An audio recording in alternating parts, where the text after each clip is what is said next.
नमस्कार किसान साथियों, मैं आपका दोस्त नरेंद्र पोरवाल आपके अपने यूट्यूब चैनल देश की शान हमारे किसान में आपका बहुत बहुत स्वागत करता हूं।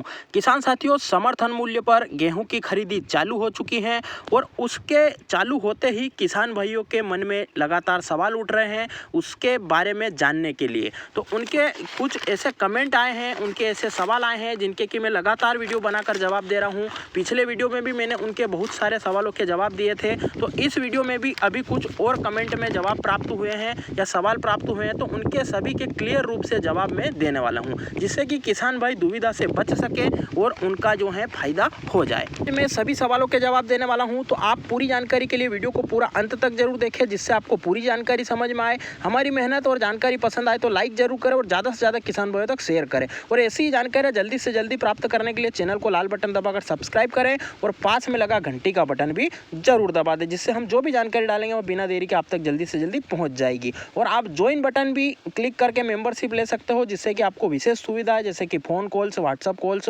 और सभी तरह की जो मेंबर्स के लिए अलग से वीडियो बनती है वह भी प्राप्त हो जाएगी। और चैनल पर सुपर चैट और सुपर स्टिकर और सुपर थैंक्स का ऑप्शन भी आ गया है, तो आप हमारी जो है इकोनॉमिक हेल्प करना चाहते हो तो आप वह भी जो है उसके माध्यम से कर सकते हो, तो कुछ जो है हमें भी मदद हो जाएगी, तो आप कर सकते हो। तो आइए जानकारी शुरू करते हैं। किसान भाइयों का सबसे पहला सवाल है कि हमारी जो गेहूं की उपार्जन होने के बाद में, तुलाई होने के बाद में पेमेंट कौन से खाते में आएगा। तो उनका पेमेंट किसान साथियों उनके जो आधार से लिंक खाता है उसमें जाएगा। उसमें पहले 1 रुपए की राशि आएगी, उसके बाद में पूरी पेमेंट आएगी। और अगर 1 रुपए की राशि नहीं आती है या खाते में कुछ गड़बड़ होती है तो आप उसे अपने तुलाई केंद्र पर या जो अपने समर्थन मूल्य के केंद्र पर जाकर, उपार्जन केंद्र पर जाकर उस नंबर में सुधार भी करवा सकते हो। अब यह सवाल हो गया। अब कुछ किसान भाइयों का खाता सोसाइटी या सहकारी बैंकों में भी है जहां पर उन्होंने क्रेडिट कार्ड ले रखा है, तो उनके लिए वह सुविधा अलग है, क्योंकि उन्होंने अगर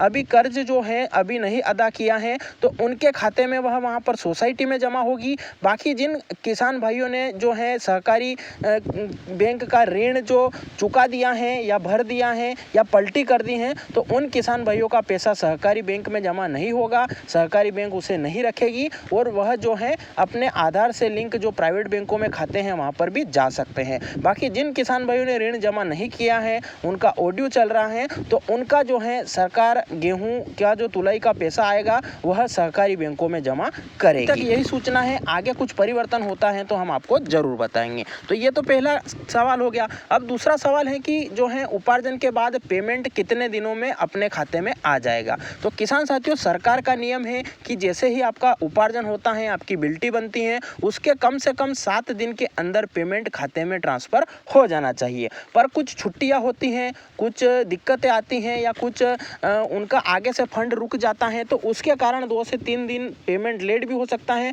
बाकी नियम 7 दिन का है। अगर 7 दिन के अंदर नहीं आता है तो आप 181 पे कॉल करके वहाँ सूचना जरूर करें, वहाँ शिकायत जरूर करें, जिससे कि आपका पेमेंट रुका हुआ जल्दी से जल्दी आ जाए। कुछ किसान भाइयों का सवाल है कि 1 बीघा में कितना गेहूं सरकार ले रही है, यानी कि अपन ने 1 बीघा का पंजीयन कराया है तो वहाँ कितना गेहूं सरकार ले रही है। तो 8 क्विंटल 80 किलो प्रति बीघा के हिसाब से सिंचित जमीन में गेहूं का उपार्जन सरकार कर रही है। बाकी असिंचित में 5.5 से 6 क्विंटल प्रति बीघा का ही जो है उपार्जन सरकार कर रही है। तो इसमें भी कुछ राहत किसान भाइयों को देनी चाहिए, क्योंकि गेहूं का उत्पादन 10 से 12 क्विंटल आता है और सरकार सिर्फ 9 क्विंटल के आसपास ही गेहूं ले रही है। कुछ किसान भाइयों को स्लॉट बुकिंग में दिक्कत आ रही है, तो उनकी समस्या को दूर करने के लिए हम कुछ उनको सावधानियां बताते हैं। आप स्लॉट बुक करने से पहले यह तय करें कि आपका खाता जो है वह आधार से लिंक है या नहीं है। अगर आपका खाता आधार से लिंक नहीं है तो उसमें आपको जो है उस पंजीयन पर स्लॉट बुक नहीं होगा, उससे पहले आपको आधार से लिंक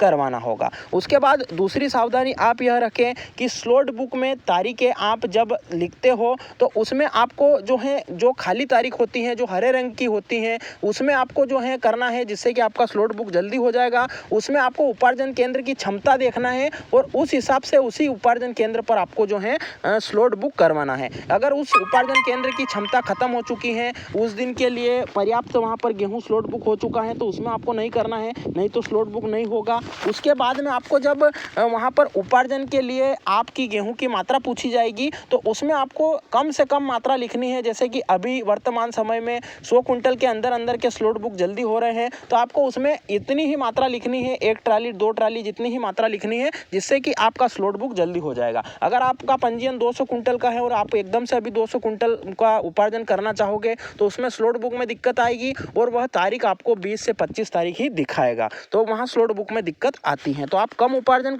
का जो है दावा करें। उसके बाद में स्लॉट बुक में तारीख का विशेष ध्यान रखें। अप्रैल, मई और मार्च, इनमें जो है तारीखें आप अगर 1 अप्रैल करना चाहते हो और 1 मई हो जाता है तो उसमें दिक्कत आ जाती है। तो उसके लिए आप एक बार स्लॉट को अगर गलती हो जाती है तो डिलीट भी कर सकते हो, दोबारा से स्लॉट को डिलीट नहीं किया जा सकता, वो फिर 7 दिन के लिए परमानेंट हो जाता है, उसके बाद ही उसमें सुधार होगा। तो आप स्लॉट बुक में यह सावधानी भी रखें। उसके अलावा किसान भाइयों का सवाल है कि स्लॉट बुक कितने दिनों के लिए होता है। किसान साथियों, स्लॉट बुक अपन जिस दिन करवाते हैं उस दिन से लेकर 7 दिन की अवधि उसकी रहती है। उन 7 दिनों में जाकर हम किसी भी समय जब चुनते हैं कि हम दोपहर की पाली में अगर चुन रहे हैं या सुबह 8 बजे से 1 बजे तक चुन रहे हैं, 1 बजे से 6 बजे तक चुन रहे हैं, तो उस समय अवधि में जाकर हम जिस दिन से अपन ने स्लॉट बुक करवाया है उस दिन से लेकर अगले 7 दिन तक स्लॉट की अवधि रहती है। फिर अगर उसमें हम उपार्जन नहीं कर पाते हैं तो हम फिर दोबारा से स्लॉट बुक करना पड़ता है और उस अवधि में हम कभी भी जाकर स्लॉट बुक अवधि में जाकर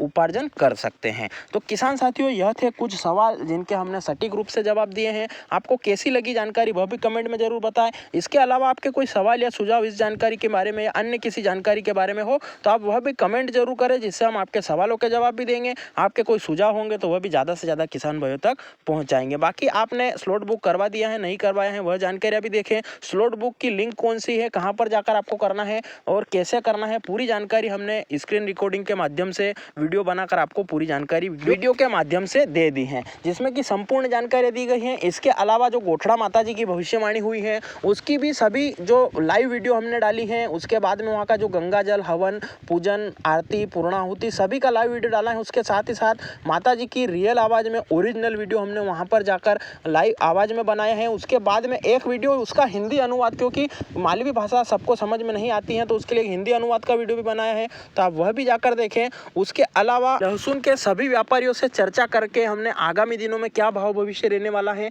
ऐसी चर्चा का वीडियो भी हमने आपके सामने रखा है, तो आप वह भी जाकर देखें और उन्हें भी लाइक, शेयर और चैनल को सब्सक्राइब जरूर करें। और आप अपना प्यार लाइक के रूप में हमें जरूर पहुंचाएं, जिससे कि हमारा हौसला बढ़े। और आप कमेंट में जय हिंद जरूर करें अगर आपने वीडियो को पूरा देखा। चैनल पर अब विशेष सुविधाएं उपलब्ध होने वाली हैं, तो जो सिर्फ मेंबरशिप लेंगे उनके लिए रहेगी, तो आप मेंबरशिप जरूर लें। और चैनल को सब्सक्राइब करना निःशुल्क है। सब्सक्राइब वीडियो जो होंगे वह तो जरूर ही आएंगे, पर जो मेंबरशिप में विशेष सुविधाओं को वीडियो प्राप्त करने के लिए आप मेंबरशिप भी जरूर लें।